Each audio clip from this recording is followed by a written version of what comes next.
गुरु कुछ बता रहे हैं, संत कुछ बता रहे हैं, हम श्रद्धा पूर्वक श्रवण करते हैं, उसका भी पुण्य है। लेकिन वो पुण्य कोटि में आया और पुण्य और पाप से भी परे कुछ है, पुण्य और पाप से भी आगे कुछ है। वहां जिज्ञासु, वहां विचारक जाके खड़ा होता है।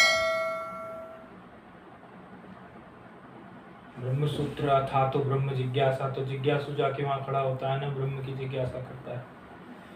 तो हमारी जो शास्त्रीय पद्धति है, जो हमारी श्रुति सम्मत वैदिक जो मार्ग है, उसमें जिज्ञासा का महत्व है। उसमें ऐसा नहीं है कि जैसे अन्य जो संप्रदाय हैं वो कहते हैं यकीन करो, विश्वास करो, यकीन करो। अरे यकीन करें वो एक अलग बात है, हम मानते हैं उस बात को, लेकिन कोई प्रश्न करना है, हमें पूछना है, तो उसके लिए भी हमारी शास्त्रीय पद्धति खुली छूट देती है। और आप उपनिषद का क्रम देख लीजिए, शिष्य कुछ पूछ रहे हैं, गुरु कोई बता रहा है। एक उपनिषद को तो नाम ही प्रश्नोपनिषद है, देखो नाम ही प्रश्नोपनिषद है, प्रश्न के नाम से ही। तो ये जो पद्धति है, इस पद्धति का लोप होता जा रहा है। या कई बार क्या होता है कि अब बीच में फिर से शुरू हुआ है प्रश्नोत्तरी। पिछले कुछ वर्षों से हम देख रहे हैं कि कई महात्मा लोग बैठते हैं और जिज्ञासु लोग बैठते हैं, वो प्रश्न पूछते हैं, उत्तर होते हैं, अच्छा है। लेकिन उसमें भी जब प्रश्न का स्तर विवेक से, ज्ञान से भरा हुआ होता है, तो वो प्रश्न और बुद्धि खोलता है। जैसे ये प्रश्न है, व्यष्टि और समष्टि क्या चीज है, क्या अंतर है, बड़ा सुंदर प्रश्न है। क्योंकि वेदांत की तो समझो जो तीन वाद हैं, दृष्टि सृष्टि, सृष्टि दृष्टि, अजातवाद। अजातवाद में तो चलो, अजातवाद तो ये कहता है कि ना जगत कभी उत्पन्न हुआ था, ना होगा, ना जगत है। वो तो एक अलग अवस्था है, वो तो अवधूत बिल्कुल परम अवस्था है वेदांत की। सामान्यतः लोग सृष्टि दृष्टिवाद में जीते हैं, सामान्यतः लोग सृष्टि दृष्टिवाद में ही जीते हैं। व्यवहार जो है ज्यादातर सृष्टि दृष्टिवाद में ही चल रहा है, उसी में चल रहा है ज्यादातर। क्या अब उसी की दृष्टि से कहें, देखो व्यष्टि समष्टिवाद की बात आ जाती है। आप लोग जिला जानते हैं ना, जिला बोलते हैं डिस्ट्रिक्ट।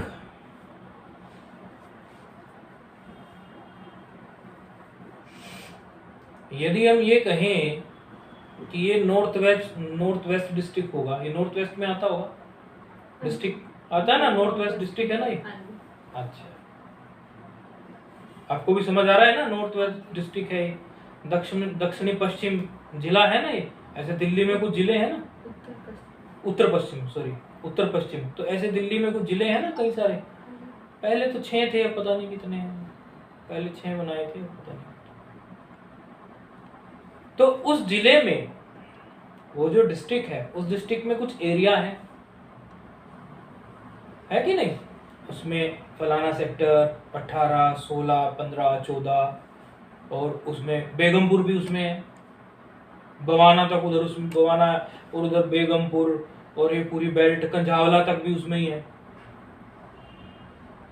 लगभग ऐसा सा है। साउथ डिस्ट्रिक्ट कहेंगे उसमें कुछ और है। तो 2 यूनिट है यहाँ पर, 2 इकाई है। एक यूनिट है डिस्ट्रिक्ट, एक यूनिट है अलग स्थान। यानी एक चीज हमने सुनी डिस्ट्रिक्ट, एक चीज अलग उसमें स्थान सुने। या गांव देहात के लोग सुनते होंगे तो वहां भी जिला तो कहते ही हैं, ये फलाना जिला है, ये मेरठ जिला है, ये बुलंदशहर जिला है, ये रोहतक जिला है, ये हिसार है, ऐसे। तो उसमें क्या होते हैं, छोटे कस्बे और गांव होते हैं कि नहीं होते हैं। इसी तरह से आप मुझे पहले स्वयं ये विचार करके बताइए, यदि वो गांव ना हो तो क्या जिले का कोई अस्तित्व है? आप जिला कह सकते हैं, यदि गांव ही नहीं है तो जिले कहां से टिकेगा? उन गांवों के उस समूह को ही जिला कह दो। जब एक अंतःकरण की बात होती है, अलग अलग अलग अलग अलग अलग, एक शरीर आपने मान लिया, एक मन आपने मान लिया। भाई मन की अनुभूति बिना शरीर के तो होती नहीं है। ऐसा तो होता नहीं है कि भूत की तरह अनुभूति हो रही है, और भूत को भी कोई शरीर ही चाहिए होता है, उसकी अनुभूति का भी शरीर से ही पता चलता है। आजकल के जमाने में जो भूत पिशाच की बात चल पड़ती है, भूत पिशाच भी असली नकली कई प्रकार के होते हैं, कहीं असली भूत कहीं नकली भूत। हमारे विद्या गुरु जी हैं, वो एक बात कहते हैं हमेशा, बोले भूत कई प्रकार के, एक नकली भूत एक असली भूत। उन्हीं की बात को कोट कर देता हूँ। वो कहते हैं नकली भूत जो है वो मिर्च से उतर जाता है, क्योंकि वो जो है ही नहीं, नकली है। मिर्च विर्च डालो उतर गया। असली भूत के लिए मंत्र लगते हैं। तो तात्पर्य ये है कि शरीर से ही अनुभूति होती है मन की, ये पता चलता है मन क्या। मुझे ऐसा कह सकता है कि ला तो शरीर को अलग रख दे, मन निकाल के दे दे मेरे हाथ में, ऐसा तो कहीं देखा नहीं जाता। शरीर के साथ ही जुड़ा है मन भी। तो अलग अलग अलग अलग मन कल्प लिए, अलग अलग शरीर की कल्पना कर ली कि एक ये शरीर है, एक ये शरीर है, एक ये शरीर है। तो ये जो अलग अलग अलग अलग अंतःकरण है, इनको व्यष्टि कहेंगे। ये व्यष्टि शरीर है, अलग अलग। और कॉम्बिनेशन ऑफ ऑल समष्टि, और सबका समूह कोई हो जाए। और खाली ये ऐसा नहीं है कि खाली मनुष्य शरीर की, फिर सभी शरीरों की बात आ गई ना भाई। बैल घोड़े उनके भी तो शरीर है ना, तो समष्टि हो गया। तो व्यष्टि का समूह ही समष्टि है। ये अंतर है समष्टि में और व्यष्टि में। इसलिए बताया जिला कुछ नहीं है यदि गांव या स्थान नहीं है, यानी उन गांव और उन स्थानों का समूह ही जिला है। इसी तरह व्यष्टि का हमने इसको ऐसे तरीके से बताया। एक बार महाराज श्री वृंदावन वाले खंडानंद जी सरस्वती ने यही प्रश्न पूछा था महाराज उड़िया बाबा जी महाराज से, तब उन्होंने यही उत्तर दिया था। इसलिए मुझे याद आया क्यों ना इसी उत्तर से समझाऊं। बिल्कुल यही उत्तर दिया था। ये जिले का उदाहरण ही दिया था।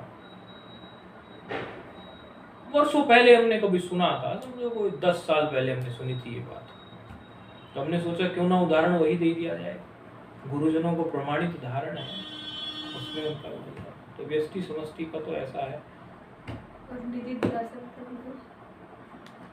पहले हम श्रवण करते हैं, कोई भी चीज हम सम्यक प्रकार से सुनते हैं। अभी श्रवण हो रहा है, सुनना, श्रवण मतलब सुनना, जैसे सामान्य बता रहे हैं, बाद में श्रवण के अर्थ भी गंभीर निकलते हैं, लेकिन अभी जो हम ठीक ठीक से सुन रहे हैं उसको श्रवण मान लो।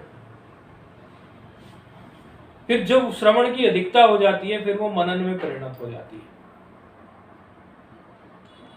श्रवण की अधिकता होकर मनन में परिणत हो जाती है ना, तो मनन चलने लगता है, मनन चलने लगता है, मनन चलने लगता है, और फिर वो जो अनुभूति में परिणत होने लगता है। वो जो चीजें आपने मनन की, फिर वो अनुभूत रूप में आपको जो प्राप्त होती रहती है। बहुत सी चीजें हैं हमारे रोज शास्त्र अध्ययन इत्यादि करते हैं, पहले वो श्रवण ही होता है ना, फिर वो मनन में, मन में चलने लगता है, मन चलने लगता है, फिर वो चीजें हमें प्रैक्टिकली फील होना शुरू हो जाती है, निध्यासन कोटि में चली जाती है, अनुभूत स्थिति में जाती है। और इसमें क्या है, कई लोग इसके लिए कोई अलग से कोई क्रम चाहते हैं। अलग से कोई क्रम नहीं है, आपको श्रवण ही बढ़ाना है। कई लोग ये पूछते हैं कि मनन हम कैसे करें गुरुजी, मनन बताइए, मनन हो कैसे? मनन नहीं होता, संसार का मनन होता है। तो संसार का मनन इसलिए होता है क्योंकि आप समय संसार को ज्यादा दे रहे हैं। भाई जो भी हमें चिंतन चलता है वो क्या है? रात को जब स्वप्न भी कोई दिखते हैं, उसमें से 80%, 60%, 70% स्वप्न तो वही होते हैं जिनका हमने चिंतन किया है। कहां से आए स्वप्न? कोई कोई पूर्व के संस्कार भी होते हैं, लेकिन है वो भी आपके ही। स्वप्न में जो आपको दिख रहा है वो बिना आपकी कल्पनाएं कुछ भी नहीं है। आप कहेंगे ये तो हमने ऐसी कल्पना नहीं की, उठपटांग दिखा, तो आप तो अभी की बात कर रहे हो ना। आपने 50 साल पहले, 100 साल पहले कोई कल्पना की हो, 200 साल पहले कोई कल्पना की हो, पूर्व में, शरीर में पहले। भाई शरीर ही तो बुढ़ा होता है, ये तो एक रिपोजिटरी है, ये तो एक समझो एक स्टोर है